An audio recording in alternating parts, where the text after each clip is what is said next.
Tahap pertama disebut sebagai periode serangan orang-orang Kristen yang terjadi dalam dua gerakan. Gerakan pertama disebut sebagai gerakan gerombang rakyat jelata. Mereka tidak disiplin dan tidak mempunyai pengalaman perang. Gerakan kedua merupakan ekspedisi militer disiplin dan mempunyai pengalaman perang, sehingga mereka dapat mengalahkan umat Islam dan berhasil mendirikan beberapa kerajaan Latin Kristen di Dunia Timur. Tahap kedua disebut periode reaksi umat Islam karena jatuhnya wilayah kekuasaan Islam ke tangan kaum Salib, sehingga ini faktor Zakir melakukan perlawanan untuk merebut kembali wilayah-wilayah yang dikuasai oleh Kristen. Tahap ketiga yang dikenalkan dengan periode kehancuran di dalam pasukan perang pasukan Salib dapat dihadang oleh pasukan Salahuddin Ayyubi, dan karena sudah jenuh berperang maka keduanya berpihak, yaitu antara Salahuddin Ayyubi dan Raja Inggris. Dari tangan Daulah Fatimiyah pada tahun 1770 Masehi, pihak Kristen merasa tidak bebas lagi menunaikan ibadah ke sana. Hal ini disebabkan para penguasa Saljuk menetapkan sejumlah peraturan yang dianggap mempersulit mereka yang hendak melaksanakan ibadah ke Baitul Maqdis. Bahkan, mereka yang pulang ziarah sering mengeluh karena mendapatkan perlakuan jelek dari orang-orang Turki Saljuk yang fanatik. Umat Kristen merasa perlakuan para penguasa Daulah Saljuk itu sangat berbeda dengan para penguasa Islam yang pernah menguasai kawasan itu sebelumnya. C.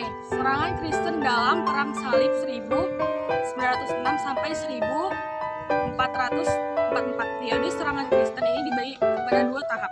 Tahap pertama disebut gerakan gerombolan rakyat jelata yang tidak memiliki kemampuan berperang, tidak berdisiplin, dan tidak memiliki persiapan yang matang. Hal itu terjadi karena mereka tersulut oleh api kemarahan dan kebencian terhadap umat Islam pada waktu itu. Diadakan kongres pertama di Clermont, Prancis tahun 1905 Masehi. Pidato Paus sebagai tanggapan atas permintaan pendeta Peter Amin dan Kaiser Alexius, dan berhasil mengorbankan semangat perang suci yang mendapat sambutan hangat dari peserta kongres. Peran besar Paus inilah yang menyebabkan dia dipandang sebagai tokoh sentral Perang Salib beserta kongres yang kebanyakan terdiri dari rakyat Prancis, Italia, dan Sisilia. Paus menyadari betul kalau unsur-unsur tentara Salib tidak hanya terdiri dari orang-orang baik, tetapi juga terdiri dari lapisan masyarakat umum dengan latar belakang kehidupan yang berbeda-beda. Legitimasi gereja atas perang suci tersebut berimplikasi pada lahirnya pasukan tangguh, bersemangat tinggi tetapi tidak disiplin, tidak ada persiapan matang, dan tidak ada pula memiliki pengalaman perang. Pasukan Salib pertama ini bergerak ke Konstantinopel, tempat yang mereka sepakati melakukan strategi pertempuran secara keseluruhan. Pasukan Perang Salib pertama ini berjumlah kurang lebih 2.000 orang karena gerakan ini merupakan gerakan spontanitas.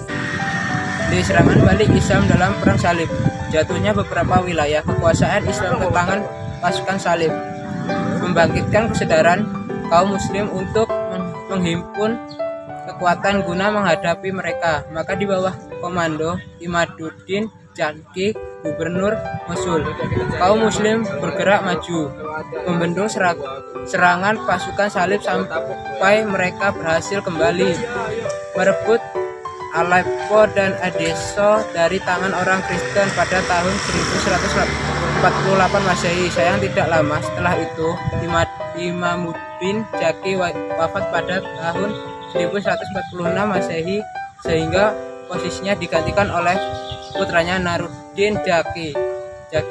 Selain itu, pada pihak pasukan Salib, perangan sudah berlangsung lama yang membuat mereka jatuh berperang. Akhirnya Raja Inggris Gian mengajukan perdamaian kepada Salahuddin Ayyubi pada tahun 1192 Masehi untuk Fredin II tidak mengirim bantuan kepada Kristen di Syria akibat memperlakukan waktu yang lama untuk memulihkannya kembali.